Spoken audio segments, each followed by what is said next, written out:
Hey, what's up, guys, and welcome back to ATWP Coast to Coast. This week, we're going to be going over Dell, which is the third major checkpoint of Coast to Coast and is going to take place from France to Ukraine with around 2,700 kilometers of walking underweight.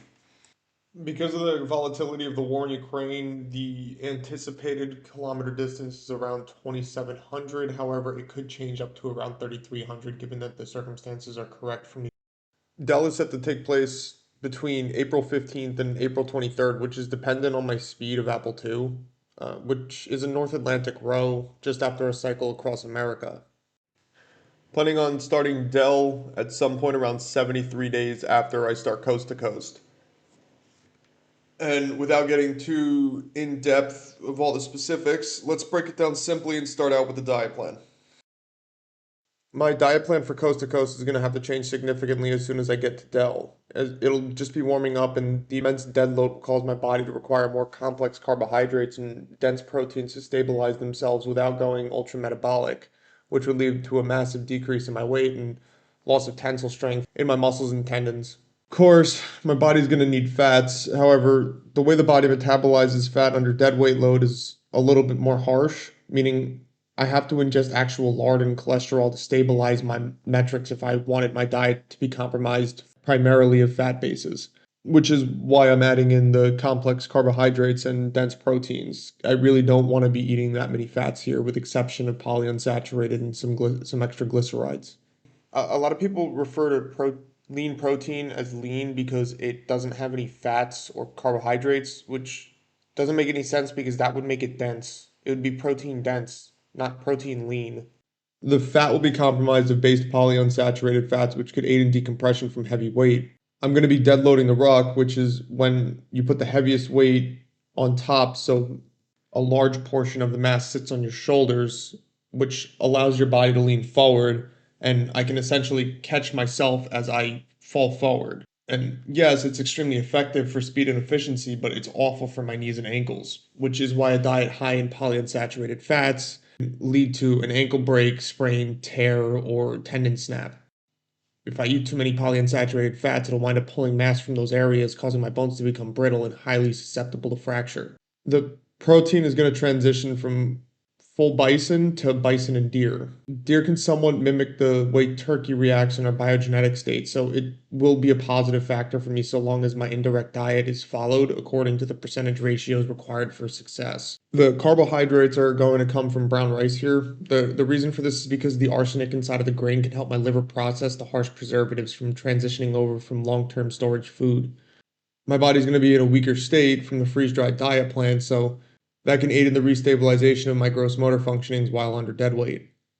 The sugar will once again be from Nutella in the indirect manner. However, to keep my body from becoming too static to it, I'm going to be ordering chocolate hazelnut spread, which comes in packet forms. It's field ration, so it has harsh preservatives in it, which can aid in the stabilization vectors that my body's going to require to keep itself from going catatonic in Aquarius. While no, preservatives are never healthy, neither is a planetary triathlon, which is why I'm going to be eating brown rice here. It should help stabilize the amount of preservatives and all those nasty chemicals. When arsenic is ingested in small amounts, it tends to increase the frequency in the liver and pancreas. Therefore, it can be used to aid in the digestive processes for harsh preservatives that can stay inside of the body and generate forms of clustered macronutrients, which is nearly impossible to digest. It just comes down to which one is worse for me. And in this case, it's definitely opting for the healthier option. And in this situation, the chocolate hazelnut spread is healthier. A lot of the food here is going to have to be grinded up for paste. I just can't carry 400,000 calories of food, regardless of whether or not it's freeze dried. I'm not a traveling merchant, so it's better for me to just suffer the distasteful manner of food and use the simulated lard to counteract weight loss. I can carry about 500,000 calories of freeze-dried food when grinded up. And putting it simply, a 1 gallon water bottle can hold about 50,000 calories of grinded freeze-dried food. If I'm carrying a 90-liter backpack, 500,000 calories is only around the area of a third of the backpack. And if I'm smart, I can vacuum seal all my clothing and compress the food with a food press. That would mean I can carry nearly double of that in one third of the backpack. After I vacuum seal all of my clothing, I should have extra room for the small things that will be the main keys driving my success, such as the oils, cleaning supplies, insoles, a new pair of boots, and water sheathings. If I compress the food with a food press, then I can carry nearly double of what I need. Will I? No, that's ostentatious. However, it's a possibility if I can't find somebody to help me out in Aquarius, but that would be impossible. I'll need about 5 liters of water per day, so I'm gonna have chlorine drops, which should help if I'm in the middle of nowhere. I don't have a technographic map of the topography, so I'm not sure of what I'll be facing while I'm crossing through Dell. However, for now, this is sufficient to drop in a part 2. As with all of the workout plans, this one's going to be just as complex as the rest of them. I plan to do multiple weight rucks simulating the same weight across Vietnam, Thailand, America, and Nepal to get myself situated and comfortable with heavy weight again. I'm already used to it, so it'll just be a refresher. Like I said in my previous videos, I don't have much ability to adequately train for this. Taking a 75-pound pack and walking 100 kilometers doesn't do very much here. It's actually more of an aesthetic and waste of valuable time, believe it or not.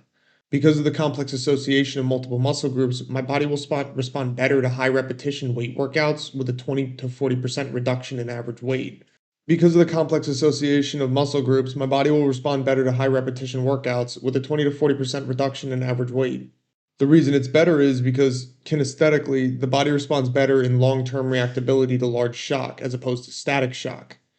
Because I'll be under a heavy dead load for the better part of 36 days. I'll have more success opportunity by doing leg workouts 2 to 4 times per week in a shorter threshold. And what I mean when I say threshold is instead of doing 12 to 14 workouts on leg day, it'll be more beneficial for me to do 3 to 4 workouts over the course of 3 to 4 days with a conjunction workout, which is known as a lateral extension workout, such as 40% workout in arms, 50% workout in back, 60% workout in chest, with the reciprocal being in legs. Hypertensive shock will ultimately serve as the positive factor here when relating biochemicals into the equation, which results in a more medial reaction state in my subconscious from shock absorption. What I mean when I say that is over the course of 36 days, I plan to be walking close to 3,000 kilometers. You can't train for that by walking. If all I was doing was walking, then yes, you can train for that. But I'm going to be just getting off of the ocean after rowing. So any foundations that I would have from training by walking would be lost. My body's going to be going through probably 15 to 20 metabolic cycles. There's no way for my body to receive foundational training like that. So in this scenario, high shock training is the best training possible for me. For the next part of the video, let's get into the route. To get to Russia for Aquarius, it's highly subjected to change, therefore I'm going to break it down simply. Once my gear is unloaded, situated, and I have clearance from the Coast Guard to onshore in France, I'll have around a 36-day ruck from Le Havre to Ukraine. As for the direct route, it's anticipated to be from France to Belgium, Belgium to Germany, Germany to Poland, Poland to Ukraine, and Ukraine to Kiev. The distance from France to Belgium is about 400 kilometers and should take in the area of 5.5 days. As for Belgium to Germany, it's only about 180 kilometers, so it should only take me about 2.5 days. From Germany to Poland, it's about 600 kilometers at an average speed of 4.5 kilometers, which should take somewhere in the area of 8.5 days.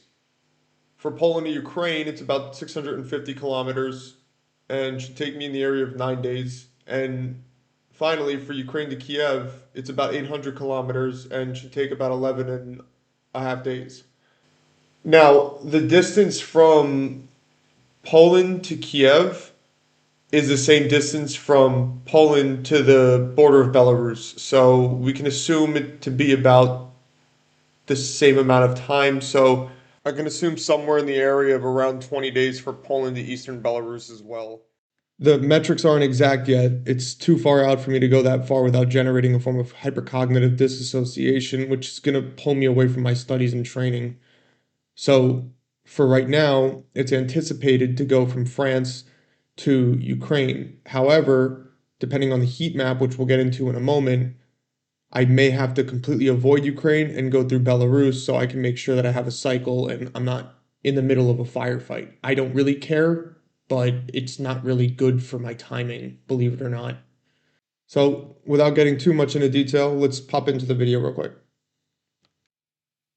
So this is what I'm talking about when I say that I'm not too sure which path I'm going to take.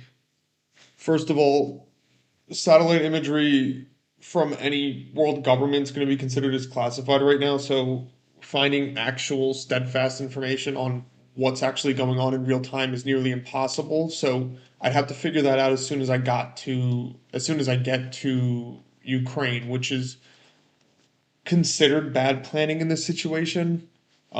So basically, what I'm doing is I'm going to stop Del 1 at Kyiv, which is just northwest of the center. So if you can see my mouse, right where that red X is, just north of Kyiv, about right here, is where Chernobyl is. And then you have Chernihiv to the east, and I forgot because of this kick out in Belarus, the Russian forces aren't going to be pushing too much in this area because if they wind up hitting a NATO country such as Belarus, we're going to wind up going to war with them. So it's not really a good move, tactically speaking, for Russia to do that. They're better off pushing out towards Odessa and then arcing themselves up towards Vinnytsia. That would at least let them capture Kyiv, and at that point, the Ukrainian president would have to surrender because they would lose all their fortifications. Um, yes, you can to some extent say that they can use Poland and whatnot as vectors to excuse themselves out of the war, but they're not going to get out of it like that. So anyway, I can only assume that the main driving Eastern forces are going to be at Poltava by the time that I step off for coast to coast. So by the time I get there, they should be within, I don't know, 400 kilometers of Kyiv. That's on both the southern front and eastern front. That's looking from Ukraine's perspective. So from Russia's perspective, it's the western front and the southern front, which is that real big complexity that stems from war. And that's what gets so confusing because there's two sides, and those two sides are both looking at something the equal way in the opposite manners. That's why it's called war, not love. I'll give the viewers a choice to determine whether or not I should walk directly east through Kharkiv to Donetsk, or if I should go up north just west of Kyiv to Belarus, which would make the most sense. But cyclically speaking, it's better for me to travel through Kazakhstan because I do bypass a large amount of mountain ranges, so it will speed up my time indefinitely.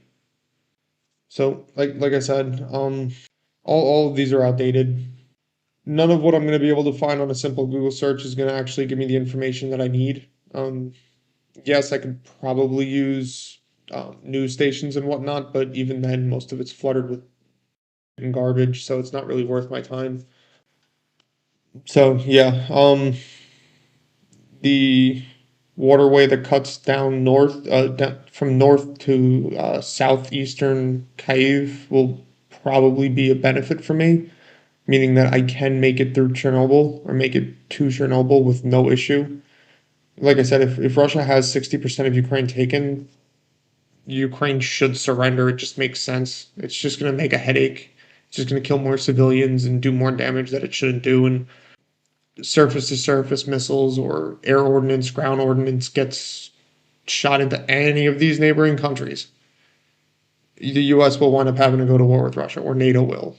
We have a spineless president right now, so I very highly doubt anything's going to happen, but that's just my opinion. Anyway, that pretty much sums up for this video, so thank you guys very much for watching, and I will see you guys in the next video for Aquarius. Peace.